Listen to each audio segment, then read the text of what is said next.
كتاب الله ترقى جنانه وتنال عظيم الأجر والوفاء.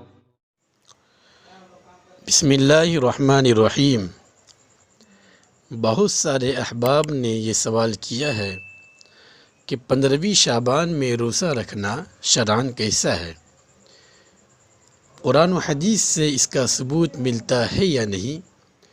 تو اس سلسلے میں ابن ماجہ شریف کی ایک حدیث جس کے راوی حضرت علی بن طالب رضی اللہ عنہ ہے، پوری روایت اس طرح ہے: عن علی بن ابی طالب رضی اللہ تعالی عنہ قال قال رسول اللہ صلی اللہ علیہ وسلم اذا كانت ليلة النصف من شعبان فقوموا ليلها وصوموا يومها فإن الله ينزل فيها لغروب الشمس إلى سماء الدنيا فيقول ألا من مستغفر فأغفر له ألا مسترزق فأرزقه ألا مبتلئ فأعافيه ألا كذا ألا كذا حتى يطلع الفجر.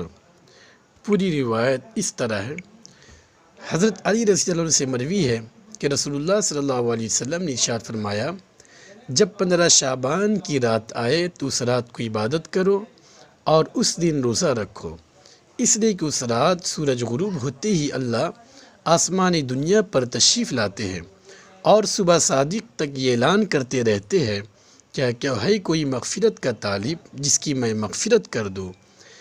کیا کوئی رزق کا طلبگار ہے جسے میں رزق عنایت کروں؟ کیا کوئی مصائب میں مبتلا ہے جسے میں اس سے نجات دوں؟ اس روایت کا پورا ترجمہ یہ ہے. لہٰذا حدیث سے اس بات کا ثبوت ملتا ہے کہ 15ویں شعبان کو روزہ رکھنا شرعاً درست ہے، اس میں کوئی حرج کی بات نہیں ہے.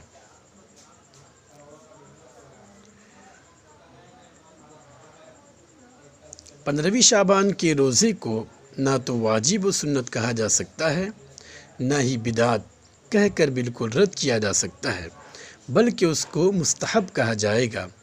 بعض فقہا نے مرغوبات یعنی پسندیدہ روزوں میں شامل کیا ہے، جیسے کہ فتاوی عالمگیری جلد نمبر 1 صفحہ نمبر 203 میں ہے، اور بعض نے مستحب کی تعبیر اختیار فرمائی ہے، جیسے کہ فتاوی دارالعلوم دیوبند جلد نمبر 6 صفحہ نمبر 500، اور تعلیم الاسلام حضرت مفتی کفایت اللہ صاحب رحمۃ اللہ علیہ جلد نمبر 4 صفحہ نمبر 66 میں موجود ہے.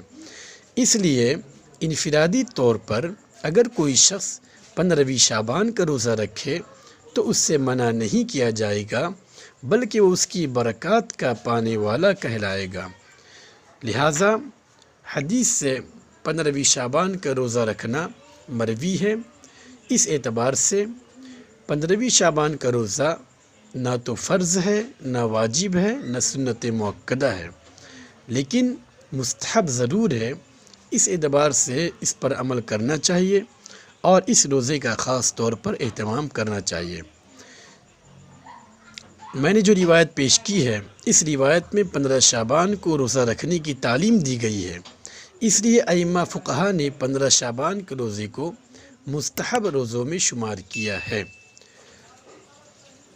تو لہٰذا کل کا دن بہت ہی بابرکت دن ہے اور 15ویں شعبان بھی ہے، اور حدیث میں روزے کا ثبوت بھی ملتا ہے.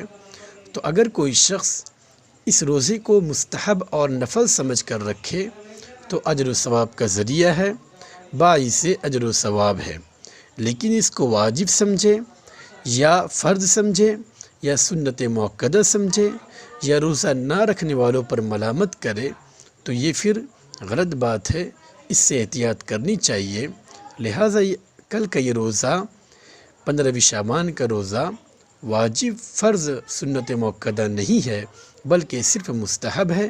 مستحب نفل سمجھ کر اس روزے کا خاص طور پر اہتمام کیا جائے اور اس روزے کو رکھا جائے، اور جتنا سادہ ہو سکے روزہ رکھ کر قرآن کریم کی تلاوت کی جائے، ذکر و اذکار کیا جائے، اور نمازوں کی کثرت کی جائے، صدقہ خیرات کیا جائے، اور اللہ تعالیٰ سے خوب دعا کی جائے کہ میرے اللہ آج کے جو حالات چل رہے ہیں اور جس طرح کی بیماری دن بدن پھیلتی جا رہی ہے، اللہ اس بیماری کو دور فرما، ہم سب کی نجات عطا فرما، ہم سب کی حفاظت فرما، اور پوری امت مسلمہ کو اس بیماری سے نجات عطا فرما۔